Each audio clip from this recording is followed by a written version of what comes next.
اب یہی معاملہ، یہی حال ہمارے غیر احمدی علماء کا ہے کہ انہوں نے جب ختم نبوت کے مسئلے پر قرآن و سنت کے اور اقوال سلف کی روشنی میں جو دلائل جماعت احمدیہ نے پیش کیے ان کا ضد کے ساتھ انکار کیا، تو ایک لا ینحل متضاد عقیدہ انہوں نے اپنے عقائد کا حصہ بنا لیا جس کا حل خود ان کے پاس نہیں ہے۔ اب ایک طرف یہ کہتے ہیں کہ حضرت صلی اللہ علیہ وسلم ہر لحاظ سے آخری نبی ہیں اور آپ کے بعد کوئی نبی نہیں آ سکتا، اور دوسری طرف تمام کی تمام امت بیٹھ کر سوائے ایک معمولی تعداد کے حضرت عیسیٰ علیہ الصلوۃ والسلام کا انتظار کر رہی ہے اور ان کے انتظار میں آنکھیں بچھائے بیٹھی ہے کہ وہ آپ صلی اللہ علیہ وسلم کے بعد تشریف لائیں گے۔ اس تضاد یا ڈسکریپنسی کا جو حل پیش کیا جاتا ہے وہ اس قدر بے وزن ہے کہ حقیقت میں جو سمجھدار غیر احمدی علماء ہیں وہ اس عذر کو پیش کرتے ہوئے بھی جھجکتے ہیں کہ جی اس عذر کو پیش کیا تو سبکی ہوگی۔ اب اسمبلی نے جو ترمیم لکھی ہے اس میں جو مسلمان کی تعریف لکھی گئی وہ بھی اس بات کو 100% ثابت کرتی ہے، اور یہ عقیدے کا یہ تضاد ایک عجیب شکل میں سامنے آتا ہے۔ بالکل مسلمان کی یہ تعریف لکھی کہ جی مسلمان وہ ہوگا کہ جو حضرت صلی اللہ علیہ وسلم کے بعد کسی بھی شخص کو، کسی بھی مذہبی مسئلے کو، کسی بھی رنگ میں، کسی مفہوم میں اور کسی بھی تشریح کی روح سے نبی یا پیغمبر نہ مانتا ہو۔ اب پاکستان میں بسنے والے جو 95% یا اس سے بھی زیادہ مسلمان ہیں یا مسلمان فرقے ہیں، وہ کسی نہ کسی رنگ میں، کسی نہ کسی بالکل مفہوم میں اور کسی نہ کسی تشریح کے مطابق حضرت عیسیٰ علیہ السلام کی آمد کا انتظار کر رہے ہیں۔ جی اب آئین میں لکھی گئی اس تعریف کے مطابق، مسلمان کی تعریف کے مطابق، یہ تمام مسلمان نہیں بلکہ کافر ہیں۔ بالکل اب ہمارا سوال ان تمام اینکر حضرات سے، ان مولوی حضرات سے جو دن رات جماعت کے خلاف تقریریں کرتے ہیں کہ قادیانی حضرات آئین پاکستان کو نہیں مانتے، ہمارا سوال ان سے یہ ہے کہ کیا وہ خود آئین پاکستان کو مانتے ہیں؟ بالکل اگر وہ مانتے ہیں تو آئین میں لکھی ہوئی اس تعریف کی روح سے حضرت عیسیٰ علیہ السلام کی آمد ثانی کا عقیدہ رکھنے والے تمام لوگ وہ مسلمان نہیں ہیں بلکہ وہ غیر مسلم ہیں۔ جی تو آئندہ ہمیں آئین کو ماننے کا درس دینے کی بجائے خود ہمیں بتائیں کہ وہ خود آئین کی تعریف کی روح سے مسلمان کس طرح ثابت ہوتے ہیں، یہ ہمارا سوال ہے۔ بالکل نوٹ فرمائیں جناب۔ ناظرین سارے احمدی ہمارے ناظرین بھی اس میں مخاطب ہیں، پاکستان میں رہتے ہیں، انہیں ظاہر ہے ایسے لوگوں سے بات کرنی پڑتی ہے جن کے ساتھ یہ گفتگو جو ہے بڑی ریلیونٹ ہو سکتی ہے۔ جو دوسرے لوگ بھی جماعت احمدیہ دائرہ اسلام سے خارج ہے، کیونکہ 74 کی اسمبلی نے یہ کہہ دیا، کیونکہ 74 کی آئینی ترمیم نے یہ کہہ دیا، وہ کہہ دیا، جائیں جا کے پہلے یہ دیکھیں آپ کا اپنا اسلام کس حد تک خطرے میں ہے، کس حد تک محفوظ ہے۔ اس آئین نے تو کسی کو بھی مسلمان نہیں رہنے دیا، اس آئین نے، اس ترمیم نے کسی کو بھی مسلمان نہیں رہنے دینا تھا۔ امام جماعت احمدیہ مرزا ناصر احمد صاحب اس وقت جو اسمبلی میں پیش بھی ہوتے رہے، تشریف لے جاتے رہے، انہوں نے بھی واضح طور پہ فرمایا، آج تک ہمارے خلفاء بتاتے ہیں اس آئین کے ساتھ رہو گے کوئی مسلمان اس کی تعریف سے نہیں رہے گا۔ مومن صاحب سے میں نے اگلا سوال کرنا ہے، لیکن اس سے پہلے ایک میں بتاتا چلوں ناظرین کو، آپ کے پاس رابطے کی تفصیلات اس وقت آپ کی اسکرین پہ آ رہی ہوں گی۔ آپ یوٹیوب پہ اس وقت لائیو کامنٹ بھی آئی ہوپ کہ کر سک رہے ہوں گے، ٹویٹر کے ذریعے سے بھی ہمارے سے رابطہ آپ کا رہے گا، اور ای میل تو ہے ہی۔ اس سے پہلے ہم کامنٹس اگلے پروگرام میں لینا چاہتے ہیں جس میں ہم نے آپ کے جوابات بھی لیں گے ان سوالات کے جو پروگرام کے بالکل آخر پہ ہم نے پیش کرنے ہیں آپ کی خدمت میں۔ ایک کامنٹ جس کو میں یہاں پہ ضرور لینا چاہتا ہوں، جس پہ میں بات کرنا چاہتا ہوں، ایک دوست نے بھیجا کہ اسی طرح کسی ٹیلی ویژن چینل پہ یا کہیں پہ یہ بات کی گئی کہ اگر ہم جماعت احمدیہ کے راز فاش کر دیں اور لوگوں کو بتا دیں کہ ان کی قانونی حیثیت کیا ہے تو ان کے چندے بند ہو جائیں گے پاکستان سے۔ صرف ان کو میں ایک بات یہ بتانا چاہتا ہوں، ان دوست کو جنہوں نے بھی یہ تبصرہ کیا، کہ پہلی بات تو یہ ہے کہ ہر احمدی کو پتہ ہے کہ وہ چندہ کیوں دیتا ہے، بڑی محبت سے ہر احمدی چندہ دیتا ہے، جو بھی مالی قربانی، جانی قربانی جو پیش کرتے ہیں بڑے دل سے کرتے ہیں۔ انہیں پتہ ہے کہ قرآن کریم کی اشاعت کا کام، قرآن کریم کی ترسیل ساری دنیا میں اسے پہنچانا، اس کے علاوہ غرباء، اس کے علاوہ مساکین، اس کے علاوہ پیاسے لوگوں کے لیے پانی کے کنویں، اس کے علاوہ خدمت انسانیت، اس کے علاوہ طلباء کے لیے جو ہے وہ تعلیمی گرانٹس، اس کے علاوہ بے شمار ایسے کام جو دین اسلام کی اشاعت کے لیے اس وقت کیے جا رہے ہیں، وہ ان سے ہوتا ہے۔ آپ کا یہ دعویٰ ہے، آپ جناب پاکستان نہیں، امریکہ، افریقہ، جہاں چاہتے ہیں آپ جا کے اپنی یہ کوشش کر دیکھیں۔ اول تو ہر احمدی بڑی محبت سے دیتا، اگر آپ اس کوشش میں اگر کامیاب ہو بھی گئے تو جماعت احمدیہ کی رفتار، جس کی جو ترقی کی رفتار ہے، اس میں ایک ذرہ برابر فرق نہیں آئے گا، الحمدللہ نہیں آیا، کیونکہ تاریخ میں ایسی واقعات ہوئے ہیں جس وقت سب جو مالی جو تھی اس وقت جماعت کے ایسٹ تھے وہ کوئی ایک اور جماعت اٹھا کے لے گئی، اور اللہ کے فضل سے جماعت کی رفتار ترقی کی صرف بڑی. خیر ہم اس پہ تفصیل سے بعد میں بات کریں گے. مومن صاحب ایک اور بات ہمیں بتاتے چلیں، وقت ہمارے پاس کم ہوتا جا رہا ہے. الزام یہ لگایا جاتا ہے کہ اسمبلی کی کارروائی کے دوران حضرت مرزا ناصر احمد صاحب خلیفۃ المسیح الثالث نے جو ہے وہ دوسرے مسلمانوں کو کافر قرار دیا. اس الزام کی حقیقت ہمیں اختصار کے ساتھ بتا دیں پلیز. اسب میں ایک تو بات پہلی یہ کہوں گا کہ یہ بات 100% بے بنیاد اور جھوٹی ہے کہ قومی اسمبلی کی کارروائی کے دوران حضرت حافظ مرزا ناصر احمد صاحب جو امام جماعت احمدیہ تھے رحمہ اللہ، انہوں نے مسلمانوں کو کافر قرار دے دیا تھا. جو موقف وہاں پر علل اعلان پیش کیا گیا تھا اس کو میں اختصار کے ساتھ اگر پیش کروں تو وہ یہ ہے کہ کہا یہ گیا تھا کہ کفر دو طرح کا ہوتا ہے. ایک کفر اسلام کے دائرے سے باہر نکال دیتا ہے، اور دوسری قسم کفر کی وہ ہے جس میں انسان کو ایسا برا کام کر بیٹھتا ہے کہ وہ اسلامی تعلیم کے اعلیٰ معیار سے نیچے گر جاتا ہے، اور تاہم اس کے باوجود وہ اسلام کے دائرے کے اندر رہتا ہے، اس سے باہر نہیں نکلتا. یہ بات قرآن مجید سے ثابت ہے، یہ بات حدیث شریف سے ثابت ہے، یہ بات اقوال سلف صالحین سے ثابت ہے. چنانچہ سلف صالحین یہ لکھتے آئے ہیں کہ الکفر و کفران، کفر دو طرح کا ہوتا ہے. ایک وہ احدہما ینقل عن الملت والآخر لا ینقل عن الملت. ایک کفر وہ ہوتا ہے جو ملت اسلامیہ سے باہر نکال دیتا ہے، دوسرا اس سے باہر نہیں نکالتا.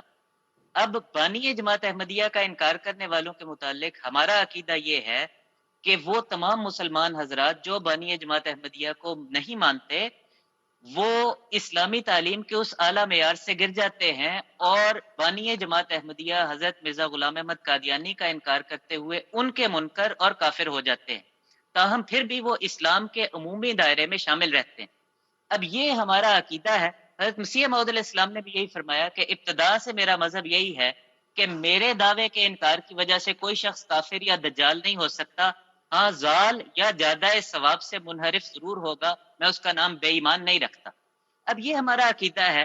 یہی عقیدہ حضرت حافظ مرزا ناصر احمد صاحب نے بڑے زور شور سے قومی اسمبلی میں پیش کر دیا. ٹھیک ہے مومن یہ صاحب اس جھوٹ تکفیر کا انتہائی پیش کے ساتھ جی مومن صاحب اس تکفیر بازی کا آغاز اگر ہمیں بتائیں کہ کہاں سے ہوا، کہاں سے تھا؟ کیا ہم نے اس کا آغاز کیا؟ کیا بانی جماعت نے اس کا آغاز کیا؟ اسب آپ نے بہت ہی اچھا سوال پوچھا. آپ کا سوال بہت ہی اچھا ہے کہ دیکھیں گویا الزام یہ تاثر یہ دیا جاتا ہے کہ قومی اسمبلی میں جو فیصلہ کیا گیا وہ دراصل ایک جوابی فتویٰ تھا، اس کا آغاز احمدیوں نے کیا تھا. اگر تاریخ کا ایک ذرہ برابر بھی علم ہو تو اس قسم کا دعویٰ نہیں کیا جا سکتا. حضرت مرزا غلام احمد قادیانی علیہ السلام نے مسیح موعود ہونے کا دعویٰ 1891 میں کیا تھا، اور 1891 میں ہی مولوی محمد حسین بٹالوی نے ایک کفر کا فتویٰ لکھا. اس کے اوپر جا کے مولوی نذیر حسین دہلوی کے دستخط کروائے جو اہل حدیث کے چوٹی کے امام سمجھے جاتے تھے، اور پھر وہاں سے لے کے اس فتوے کو پورے بر صغیر میں گھوم کے 200 علماء کے دستخط کروا کے اس فتوے کو شائع کیا. تو کفر کی ابتدا تو انہوں نے کی، اور حضرت مسیح موعود علیہ السلام خود اپنی کتب میں لکھتے رہے کہ اس معاملے میں ہمیشہ سے سبقت میرے مخالفوں کی طرف سے ہے کہ انہوں نے مجھے کافر کہا، میرے لیے فتویٰ تیار کیا، میں نے سبقت کر کے ان کے لیے فتویٰ تیار نہیں کیا. ٹھیک ہے. اور اسب ایک پہلو یہ بھی ہے، میں اس کو اختصار کے ساتھ پیش کرنا چاہتا ہوں کہ جب یہ کہتے ہیں نا کہ جی چونکہ بالفرض اس قسم کی بات تحریرات پیش کر کے یا یہ دعویٰ کیا جاتا ہے کہ چونکہ احمدیوں نے کافر کہا تھا لہٰذا ہم نے بھی جواباً کافر قرار دے دیا. یہ طرز استدلال جو ہے یہ اس قدر بودا ہے، اور یہ آرگیومنٹ اس کا فلوڈ آرگیومنٹ ہے کہ اگر اس طرز استدلال کو تسلیم کر لیں اور اس اصول کو تسلیم کر لیں کہ جس فرقے کی تحریرات میں دوسرے کے متعلق کفر کے فتوے موجود ہوں تو اس کو آئین کی روح سے قومی اسمبلی کو کافر قرار دینا چاہیے، تو پورے پاکستان میں صرف غیر مسلم رہیں گے، پاکستان میں بسنے والا کوئی ایک بھی فرقہ جو ہے وہ مسلمان نہیں ہو سکتا. بالکل ٹھیک ہے. اب اگر ابھی مشہود صاحب نے مثالیں دی ہیں، یعنی اگر ہم صرف احمد رضا خان بریلوی صاحب کے فتووں کی بات کریں جس کا ایک فتویٰ مشہود صاحب نے پڑھ کر سنایا، ان کے الفاظ اس قدر سخت ہیں دوسرے مسلمانوں کے بارے میں کہ اللہ کی پناہ. یعنی وہ تو کہتے ہیں کہ وہابی، نیچری، قادیانی، غیر مقلدین، دیوبندی، چٹالوی یہ کفار مرتدین ہیں، اور جو ان کے آگے پیچھے تابع مطبوع سب کے سب بدعتی، مستحق نار جہنمی اور جہنم کے کتے. اور پھر کہتے ہیں یعنی اس حد تک ہے تو وہ کہتے ہیں کہ ان سب فرقوں کا، یعنی بڑے بڑے تمام اسلامی فرقے جو بر صغیر میں بستے ہیں، ان سب کا نام لے کر انہوں نے یہ علل اعلان فتوے لکھی ہیں کہ ٹھیک ان کا نکاح ہم، وہ کسی مسلم سے ہو، کافر سے ہو، مرتد سے ہو، وہ ہم مذہب سے ہو، غیر ہم مذہب سے ہو، کہتے ہیں کہ انسان سے ہو یا حیوان سے ہو۔ اب دیکھیے یعنی اندازہ کریں کہ ٹھیک وہ ہے کہتے ہیں کہ بالکل حیوان سے بھی نکاح نہ ہو۔ درست. اب بہت شکریہ محمد صاحب، بتائیے جزاک اللہ آپ کا بہت بہت علمی شکریہ. یہ ایسے ابھی محمد صاحب نے میرا خیال ہے ان کے نرم ترین فتاوی یہاں پہ پڑھ کے سنائے ہیں، کیونکہ باقی جو انہوں نے آپس میں ایک دوسرے کے بارے میں فتوے دیے ہوئے ہیں وہ تو شریفانہ مجالس میں پڑھ کے سنانے کے لائق بھی نہیں ہے. محمد صاحب ہمارے پاس مشہود صاحب کے پاس جانا ہے. مشہود صاحب ایک سوال آخر پہ ہمیں یہ بتاتے چلیں، لوگوں کے ذہن میں یہ سوال ہوگا کہ یہ ضرورت کیا پیش آئی پاکستان کی قومی اسمبلی کو کہ اپنے شہریوں کے مذہب کا تعین کریں کہ جی یہ غیر مسلم ہیں. ایسے میں جیسا کہ ابھی محمد صاحب نے بتایا، آپ نے بھی پہلے بتایا، سب ایک دوسرے کو کافر قرار دے چکے تھے. کہتے ہیں کہ وہاں پہ جب بریک ہوتی تھی، وقفہ ہوتا تھا پروسیڈنگز کے دوران، یہ ایک دوسرے کے پیچھے کوئی بھی نماز پڑھنے کو، چھوٹے چھوٹے گروپس ہوتے تھے. ایسے میں جب کہ سب ایک دوسرے کو کافر قرار دے چکے تھے، احمدیوں کو الگ سے قومی اسمبلی میں لے جا کے آئین میں ان کا نام لے کے شامل کرنے کی ضرورت کیا پیش آئی؟ پروگرام کے وقت اختتام کی طرف پہنچ رہے ہیں. جی آصف صاحب، جب بھی پاکستان تاریخ میں کسی بھی سخت دور سے گزرا ہے، اسی وقت مولویوں نے کسی جماعت کے خلاف فتنہ انگیزی شروع کی. 1971 میں مشرقی پاکستان علیحدہ ہو کے بنگلہ دیش بن گیا. 71 کی جنگ ہم ہار گئے، ہزاروں سپاہی ہمارے انڈیا میں قید ہو گئے. بھٹو صاحب کو اپنی حکومت بچانی تھی. مولویوں نے اس وقت یہ شوشہ شروع کر دیا. بھٹو صاحب کو مولویوں کی سپورٹ کی ضرورت تھی. حکومت کو بچانے کے لیے انہوں نے مولویوں کو اعتماد میں لینے کے لیے اس ایشو کو ریز کر دیا. تھوڑا سا اور آپ ہسٹری میں چل رہے ہیں، 1953 قیام پاکستان کے بعد ابھی کانسٹیٹیوشن بنا نہیں، نو مولود ریاست تھی، اور اس وقت مولویوں نے جماعت کے خلاف تحریک شروع کر دی اور ملک میں مارشل لا لگوا دیا. اسے مزید پیچھے چلے جائیں 1930s میں، 33 34 میں، کہ جب گول میز کانفرنسز ہو رہی تھی تحریک پاکستان کے لیے، اور اس وقت احرار اسلام نے یہ فتنہ اٹھا دیا اور جماعت کے خلاف جو تھے وہ ملک کے اندر ہنگامے شروع کر دیے. اور اب اس صورتحال میں آپ دیکھیں کہ آج کل کرونا وائرس کے بارے میں لاک ڈاؤن چل رہا ہے پاکستان نے، تو مولویوں نے دوبارہ ایک ایسے نازک موڑ کے اوپر آ کے پاکستان میں یہ شوشہ شروع کر دیا ہے. تو آپ دیکھیں اگر تاریخ میں تو ہر ایسے نازک موقع کے اوپر مولوی یہ قدم اٹھا لیتے ہیں، اور پھر حکومت جس کو اپنی حکومت بچانی ہوتی ہے، پولیٹیکل پارٹیوں کو، سیاسی پارٹیوں کو، وہ ان کو خاموش کرانے کے لیے اپنے ٹھیک ہے، ساتھ ملا دیتے ہیں، اور اس قسم کا شوشہ چھوڑ ٹھیک ہے، کے بالکل ان کو ٹھیک ہے، خوش کرنے کے لیے اس قسم کی قانون سازی کرتے ہیں. درست. تو وجوہات سیاسی تھیں. اس کی تفصیل ہم آئندہ انشاءاللہ تعالی جی پروگرام جب بھی لے کے ہم حاضر ہوں گے، ہم اس میں جو ہے وہ اپنے ناظرین کو ساتھ کے ساتھ بتاتے رہیں گے. ہم اگلا پروگرام کب لے کے آئیں گے یہ بھی ہم آپ کو انشاءاللہ ایڈورٹائز کر دیا جائے گا، اور آپ ہمارے سوشل میڈیا نیٹ ورک کے اوپر آپ دیکھ سکیں گے کہ ہم اگلا پروگرام لے کے کب آئیں گے. یہ سب باتیں ہیں بٹسا کے بڑے قریبی لوگوں نے، دوستوں نے ہمارے پاس ریکارڈڈ پڑی ہوئی ہیں، پہلے بھی چلا چکے ہیں، اس پروگرام بھی سنا دیں گے، جو یہ کہتے ہیں یہ بھٹو صاحب کی مجبوری کے دنوں کے فیصلے ہیں، جب بھٹو صاحب بخلاہٹ کا شکار ہو گئے، انہیں سمجھ نہیں آ رہی تھی کہ کیا کرنا ہے. ان سیاسی دستاویزات کے اوپر اب لوگوں کے ایمان اور دینوں کے فیصلے نہ کیا کریں. ناظرین، ہم جس طرح کے پروگرام کا نام بھی ہے، جواب آپ بھی دیں. ہم چاہتے یہ ہیں کچھ سوالات ہم یہاں پہ آپ کے سامنے پیش کرنا چاہتے ہیں، آپ بھی ہمیں ان کے اپنا جواب بھیجیں.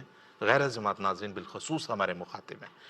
اور آئندہ کسی بھی ٹیلی ویژن چینل کے اوپر، کسی بھی سوشل میڈیا کے پلیٹ فارم کے اوپر کوئی لیڈر، کوئی سیاستدان یا کوئی دوسرا شہرت کا بھوکا کوئی اٹھتا ہے جن کو شوق ہوتا ہے کہ جی ہم احمدیوں کے خلاف کچھ کریں، ریٹنگ بڑھ جائے گی، فالوئنگ بڑھ جائے گی، ان کو یہ اس حوالے سے جب وہ 1974 کا نام لیں انہیں یہ 3 سوال ضرور پوچھیں. پہلا سوال ہم آپ کو آپ کی اسکرین پہ دکھاتے ہیں، آپ نوٹ کریں، اور اس کے ہم آپ سے جب 1974 کی آئینی ترمیم حضور صلی اللہ علیہ وسلم کے بعد کسی بھی نبی یا مجدد کی آمد پر ایمان سے انسان کو دائرہ اسلام سے خارج کر دیتی ہے، تو حضرت عیسیٰ علیہ السلام کا انتظار پاکستانی مسلمانوں کو کیا قرار دیتا ہے؟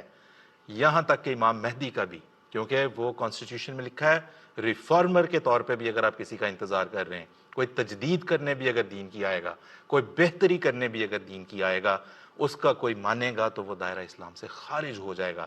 یہ دین کے کتنے بڑے دشمن ہیں، خود غور کریں آپ، جن کو نہ دین میں تجدید کی اب ضرورت محسوس ہوتی ہے، اور دیکھ لیں دنیا مسلمانوں کے حالات اس وقت ہیں کیا. اگلا سوال آپ نوٹ کریں پلیز، آپ اپنی اسکرین پہ بھی دیکھیں گے کہ 1953 میں پاکستانی علماء مسلمان کی کوئی تعریف پیش نہ کر سکے آن ریکارڈ. آپ جائیں اور جا کے 1953 کی جو منیر انکوائری رپورٹ ہے پڑھ لیں. وہ کہتے ہیں کہ ہم جرا کرتے رہے مہینوں، ان کو بلاتے رہے، علماء کرام ماشاءاللہ جو ہیں نام نہاد، ان کو کہتے رہے مسلمان کی تعریف تو بتاؤ تاکہ اس کے مطابق ہم احمدیوں کو غیر مسلم قرار دیں. وہ کہتے ہیں کوئی ایک تعریف ہمارے پاس نہیں لے کے آ سکے.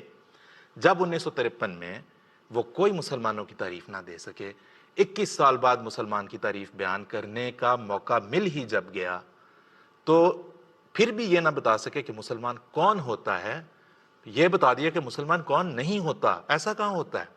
میں آپ کو پوچھوں کہ کسی کو پوچھوں موبائل فون کیا ہوتا ہے تو وہ کہے یہ موبائل فون نہیں ہوتا. ایسے تو بات نہیں ہوتی, وہ معقول بات نہیں ہے. آپ مسلمان کی تعریف آپ کے پاس ہے ہی نہیں, کسی کے پاس بھی نہیں ہے. آج آپ کسی کو دعوت دے لیں, پوچھیں ان سے یہ سوال آپ کے سامنے ہے, ہمارے سے رابطہ کرنے کی تفصیلات آپ کے سامنے ہیں, جو آپ کو جواب ملے ہمیں ضرور اس سے بتائیں, ہمیں بڑا تجسس ہے. ایک اور سوال نوٹ کر لیں جناب, ہوم ورک تھوڑا سا زیادہ ہوتا جا رہا ہے. جن علماء نے اسمبلی میں بیٹھ کر احمدیوں کو کافر قرار دیا وہ سب ایک دوسرے کو کافر قرار دے چکے ہوئے تھے, پھر آئینی ترمیم احمدیوں ہی کے خلاف کیوں کی گئی؟ یہ 3 سوالات ہیں. رابطے کی تفصیلات آپ کے سامنے ہیں اور وقت ہمارے پروگرام کا اس وقت ختم ہو گیا ہے. آپ کا برائے مہربانی یہ سوالات جو ہم نے آپ کے سامنے بھی پیش کیے, یہ گفتگو جو آپ کے سامنے ہم نے پیش کی, پوچھیں ان لوگوں سے جو آتے ہیں اور آ کے بات کرتے ہیں. بڑے آسانی سے, بڑے آرام سے یہ مسئلے حل ہو جائیں گے, بغیر چیخو پکار کیے, بغیر غول غپاڑا مچائے. اور اللہ کے فضل سے دیکھیں گفتگو تہذیب اور اچھے طریقے سے کی جائے. بات یہ کہ مسلمان کون ہے, اس کا پہلی نشانی تو یہ ہوگی کہ سنت رسول صلی اللہ علیہ وسلم پہ عمل کرنے والا کون ہے. آپ گفتگو کے انداز سے اندازہ لگا لیں. ہمارے ائمہ, ہمارے امام جماعت احمدیہ خلیفۃ المسیح الخامس کی آپ یوٹیوب پہ جا کے حضور کا نام سرچ کر لیں, غیر احمدی علماء سے ہم کہہ رہے ہیں, ان کا کوئی خطبہ سن لیں, کوئی تقریر سن لیں. کیا ہے خوبصورت, کیا محبت بھرا انداز ہے بات کرنے کا. ہم وہاں سے سیکھنے کی کوشش کرتے ہیں. باقی جو ہمارے خلاف جو آ کے بات کرتے ہیں, شور شرابہ, جو ان کا طرز ہے, جو ان کا انداز ہے, کون کہے گا کہ یہ مسلمانوں کو, وہ تو اس سے وہ یاد آتا ہے جو نبی کریم صلی اللہ علیہ وسلم نے صبر کیا اور کفار مکہ جس طرح استہزاء کرتے اور چڑھ چڑھ کے حملے کرتے تھے. ہم کہنا نہیں چاہتے, لیکن آپ کبھی خود مقابلہ کر کے دیکھ لیں, صاف جواب آپ کو مل جائے گا. تو ناظرین جواب آپ بھی دیں, رابطے کی تفصیلات آپ کے سامنے ہیں, ہم انتظار کریں گے کہ ان پہ جواب دوسرے بھی جو علماء وزیر سفیر آتے رہیں وہ خود بھی دینا چاہیں تو دے سکیں. آئے گا کوئی نہیں, بالکل بھی کوئی نہیں آئے گا, چیلنج ہے ان کے پاس. آپ خود جا کے ان سے ویسے لینا چاہتے ہیں, لے کے ہمیں بھی بتائیں یہ ان سوالات کے بارے میں کیا کہتے ہیں. تو ناظرین انشاءاللہ جیسے میں نے عرض کی, ہم آپ کو اگلے پروگرام کی بعد میں مطلع کر دیں گے, سوشل میڈیا کے ذریعے سے ایڈورٹائز ہو جائے گا کہ کب ہے. ابھی کے لیے اجازت دیجیے. السلام علیکم ورحمۃ اللہ وبرکاتہ.